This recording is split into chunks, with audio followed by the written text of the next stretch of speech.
Ladies and gentlemen, welcome to the XEV 9e.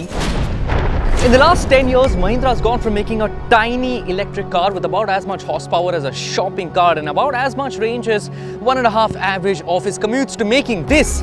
Ladies and gentlemen, this is the Mahindra XEV 9e. Prices start at 21.9 lakh rupees and there is a lot to talk about here. So let's get right to it.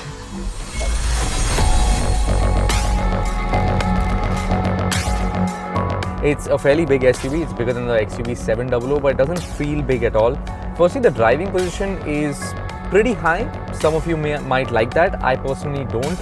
But this thing picks up and goes pretty well, actually. I'm in the race mode now and I'm at 47 kilometers per hour, 57, 67, 73. Of course, 0 to 100 is 6.8 seconds, which is very impressive, not just for a Mahindra but for such a large SUV. Okay, I had a question in my head as to what I was expecting with the car and what we've actually got.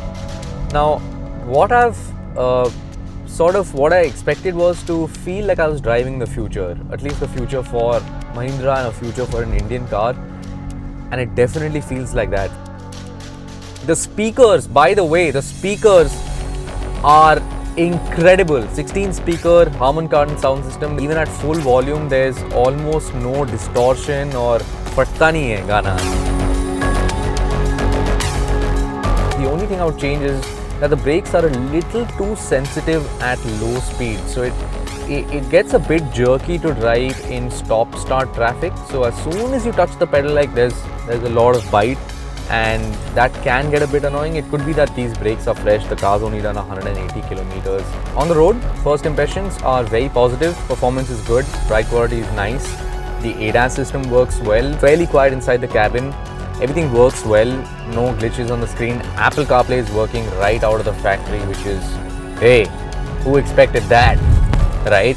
Now, before we close the hardware section, I just want to quickly walk through the design, not completely because I'm sure you've seen a lot of walk around videos of the design already. Firstly, the face. I like the fact that it's almost like an XEV 700 that's been updated for the future, and that's basically what this is. I love this new DRL signature. I love the light bar that goes across the front. I like the look of the new Mahindra logo. It's very nice and fits the bill for the 2024 design times, and I like the fact that it's not pretending to be an ICE car with like a fake grille going on. It's nice and it seems confident in what it is. Down the side, I feel the confidence increases with these sort of flared arches. These are the 19-inch wheels. You can also get 20-inch rims, which look fantastic. Mahindra has also put foam inside the rubber of the tire to reduce NVH levels, and even the rims are designed for better range as well. Now, down the side, the proportions are actually really nice. I don't think they're quite as nice as the second Mahindra we'll be driving very soon. Stay tuned for that video. This is their flagship electric SUV, so it is bound to look big. It looks big. It's about 40 millimeters longer than an XUV 700. You have your connected tail light at the back and a very simple LED signature as well. The name XEV 9e. I don't know what the naming strategy is here. Why is there a 9e after the XE? Anyways, it's got a 660 litre boot, which currently has some luggage in it, which is great to show you just how long the boot is. It's long, it's wide, it's got an almost flat lip so you can load stuff in very easily, and an electronic tailgate as well. One thing I like about the frunk is that there's no latches that you have to deal with. You just open it on the inside and pull it up and it opens, and it's a 150 litre frunk, so that is fairly usable.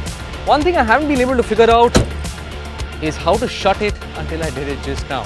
Anyways, let's move to the inside and talk about that. Okay, before we move inside, here's what the door thud is like. While we're on the topic of hardware, in terms of materials, there's soft touch in a lot of places. So this top half of the dash has a soft touch leatherette sort of material. It seems like it would be long lasting, but here on the steering, while this piano black is not my favorite either, it's going to get scratchy and fingerprinty, and I just don't know why both Tata and Mahindra suddenly decided to go in a very similar route in terms of steering design. Some of the controls and layouts here are similar to the XUV 700, especially up here, and that's why it just looks like an eyesore.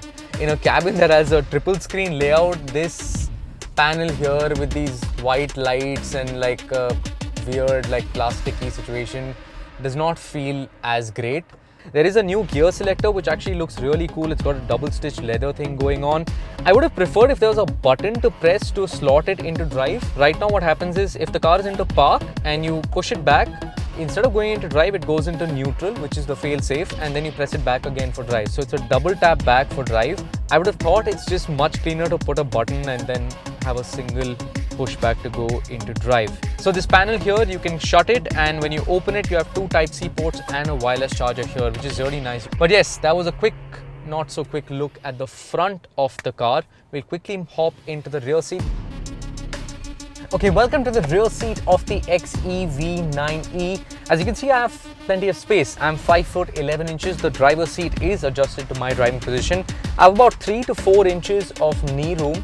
I have quite a lot of headroom despite this having a glass roof with, of course, an electronic shade as well. Speaking of shade, this interior is in a shade of white, and that's a bit of a downer, especially with these olive accents inside the car. They could have just gone for a brown interior, and I don't know. Anyways, there is also rear AC vents as standard. You also have a wireless charger down here. You have two 65-watt charging ports at the back of these seats. That is an underrated feature. 65-watt charging is really good. You also get a rear armrest with two cup holders. I think the length of the armrest is a bit too short and the height is a bit too tall, so I would have preferred the armrest to be somewhere here, but I think that will depend and vary depending on everyone's height. Okay, so let's talk about the software of the XEV 9e. One thing to note is that this is a triple screen layout as standard, so it spans 43 inches. In terms of the software itself, it's a lot of menus, a lot of settings and a lot of features, yes, but I would have preferred if those features were laid out in some easy to use sort of menus. Okay, while we're on the topic of software, of course, a big part of the software of this car is the ADAS suite, which has multiple radars, sensors and cameras, working it up to level 2 plus ADAS, which has a driver initiated lane change function. Basically what happened is I indicated for a lane change, and because it's a bit cautious, it hesitated to do the lane change. But I think that's all right. It's a computer system, and if it wasn't hesitant, I would be scared, honestly. Aside from that, the ADAS suite actually works really well. In most situations, the adaptive cruise is nice and smooth, even when coming to a full stop and then setting off from a dead stop. It's actually really nice, smooth and progressive. You can use it in a traffic jam as well, even if there's a traffic jam on the highway. I tried the auto park around here, it wasn't quite working, but Mahindra showed us a demo of the auto park where you can actually get out of the car and it will still park itself, and you can also get it to drive out of the parking space, which I think is really cool. And yeah, overall the ADAS system works really well. I would give it a solid 8 on 10. And I think that covers all the software on the XEV 9e. Okay, now's the time I'm supposed to give you a verdict of the XEV 9e, but I personally don't think I've got enough seat time to tell you to part ways with your 25-30 lakh rupees worth of money. There might be other reviewers out there who have given you a very clear, definitive verdict, but I personally don't think we've got enough seat time. So I am looking forward to driving this in real world conditions, testing it out properly before telling you a final verdict on it. But here are my impressions. Performance, it's there. It's fast, it drives well, the ride and handling balance is fantastic, all thanks to that I-Link suspension in the front. I think the interior is great, there's a lot of space in the back, the speaker system is banging, but then there are some lows like some of the materials that might or might not age well. Then there is the screen, which has a bit of a iffiness in the software with the menus and the layouts and stuff. Overall, I think the package is a solid 8.5 on 10. I'm looking forward to looking at the full price list, which should be out in Jan 2025, and you should get deliveries in Feb or March 2025. This is a whole new platform for Mahindra. It's a whole new breed of SUVs for Mahindra.